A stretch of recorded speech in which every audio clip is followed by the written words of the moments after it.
خیلی خوشحال شدم از اینکه سعادت این رو پیدا کردم در حضور فریخته شما خوبان باشم. تبریک میگم یک بار دیگه فرخنده میلاد با سرسعادت بانوی عالم حضرت فاطمه زهرا سلام الله علیها رو. خیلی خوشحال میشم به افتخار مقام شامخ و رفیع مادر دستی بزرگ.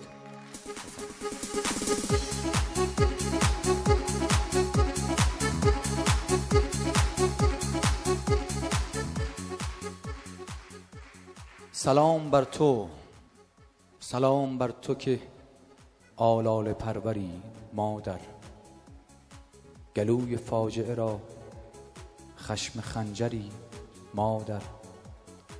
سلام بر تو که خدای احترامت کرد، بهشت گستره خیش را به نامت کرد مادر، تو بهترینی.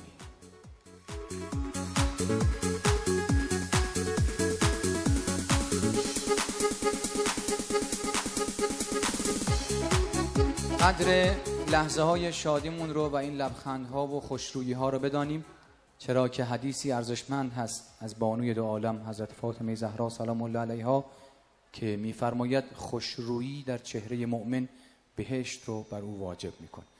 خانم وکیلی خیلی خوش آمدید. من به شما هم تبریک صمیمانه میگم.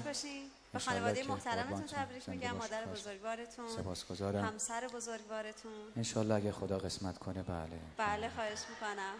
اصل کاری منظورمه. بالاخره دعا کنید منم بختم باز بشه.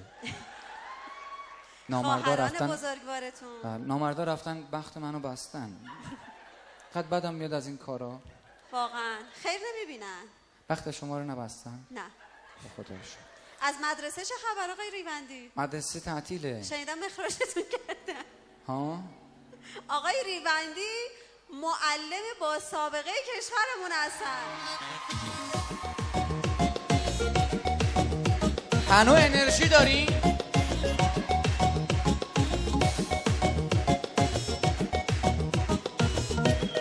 خوشحالیم. من معلمم. همین خانم بهم اسمس زده روز معلم. آقای ریوندی روزت مبارک.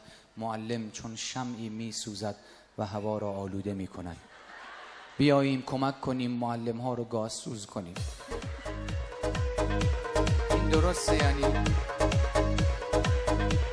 حالا آخه من خودم هم معلمم. شما معلم هستین؟ دبیر ادبیات، ولی نرفتم. خانم وکیلی حرف منو شما تایید میکنید بله. که واقعا کم لطفی و ظلمه در حق معلم که معلم رو به شمع تشبیه کنیم، چرا که شمع رو میسازن تا بسوزه اما معلم میسوزه تا بسازه.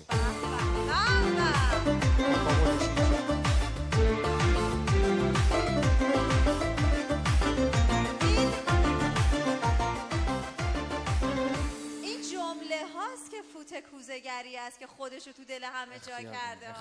یه دست محکم‌تر بزنید لطفاً.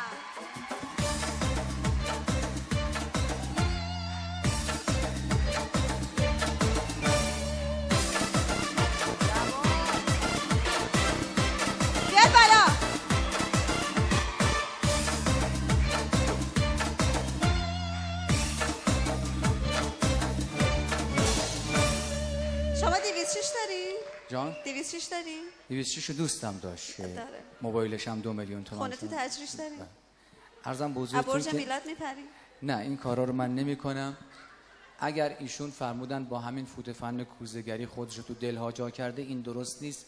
بیشتر محبوبیت من به خاطر این که ته چهرم شبیه دکتر علی شریعتی.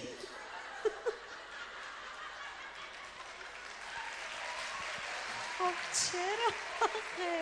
برای چی خندیدید؟ در واقع منو مسخره کردید. بزرگی میگه هیچ وقت کسی رو مسخره نکنید، شاید اون از شما مسخره تر باشه. من کجا، اون دکتر بزرگوار کجا، اون اندیشمندی بود.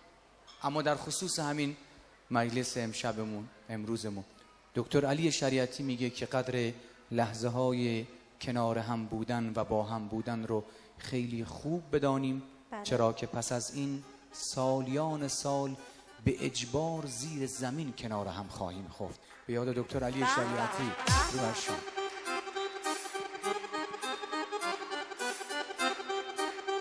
خب ذهن من و قلب من و عمر من عزیزان وقت نیست